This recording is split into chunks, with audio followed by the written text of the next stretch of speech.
À 37 ans, Sacha a débuté une nouvelle vie.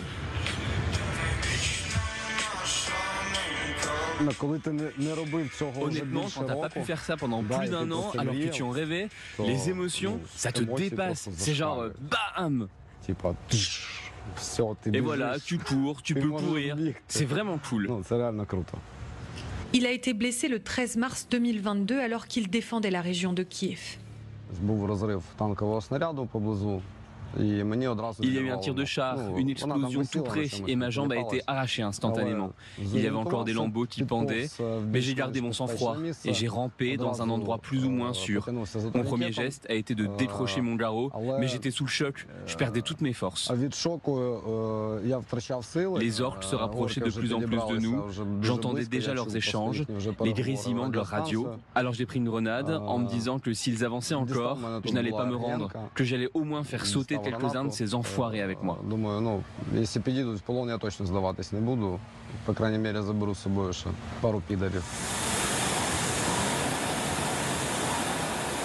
Mais face au contre-feu ukrainien, l'ennemi a détalé et Sacha a pu être évacué.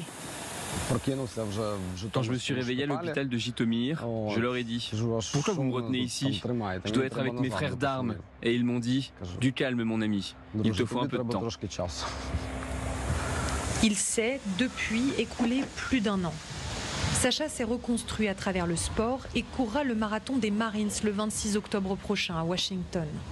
10 km pour rendre fiers ses deux filles de 6 et 12 ans, à qui il a dû expliquer sa transformation physique.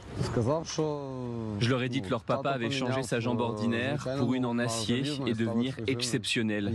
Je suis sûr d'une chose, les Ukrainiens, on peut les tuer, mais on ne peut pas les vaincre.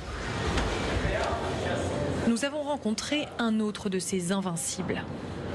Ancien combattant de la garde nationale de 32 ans, Volodymyr a été blessé en 2019 dans le Donbass. C'est là où la balle est entrée et où les os se sont brisés. Elle a transpercé l'hémisphère du cerveau, mais elle est restée sous la peau. Elle s'est heurtée à mon casque. En quelques instants, sa vie bascule. La blessure s'est produite en un éclair. Tu es sur le champ de bataille, une seconde après tu ouvres les yeux et il y a des médecins penchés au-dessus de toi. Alors qu'en réalité, il s'est écoulé 11 jours entre ces deux souvenirs. Il réfute aujourd'hui le terme de miraculé. Volodya a mis toute son énergie et des années de sa vie et de celle de ses proches à réapprendre les gestes les plus simples, alors qu'on le disait condamné. Mon état était critique au début. J'étais considéré en état végétatif. J'étais cloué au lit. Chaque jour passé en rééducation a demandé un effort incroyable. Par exemple, pour ma femme, cela signifiait que quotidiennement, en partant ou en revenant du travail, elle prenait chaque doigt de ma main pour les déplier et les replier. Ensuite, elle faisait la même chose pour les poignets, les coudes, les épaules, etc.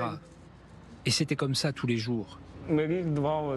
Ça nous a pris presque 2 ans pour que je puisse simplement soulever mon bras. Volodymyr participera aux Jeux Invictus en septembre prochain à Düsseldorf. Une compétition multisport pour les vétérans de guerre blessés au combat.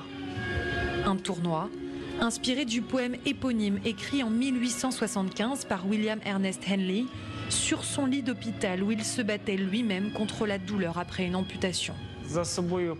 Suite à ma blessure, j'ai passé 11 jours dans le coma, mais je n'ai pas vu la lumière au bout du tunnel, comme on le décrit souvent. J'ai vu 2 Mercedes roses, je ne sais pas pourquoi. Même après être sorti du coma, j'ai demandé à mon père, où sont ces Mercedes ?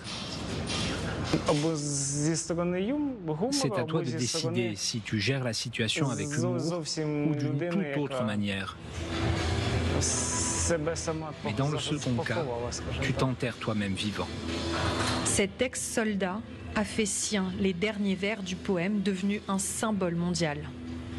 Il est le maître de son destin, le capitaine de son âme.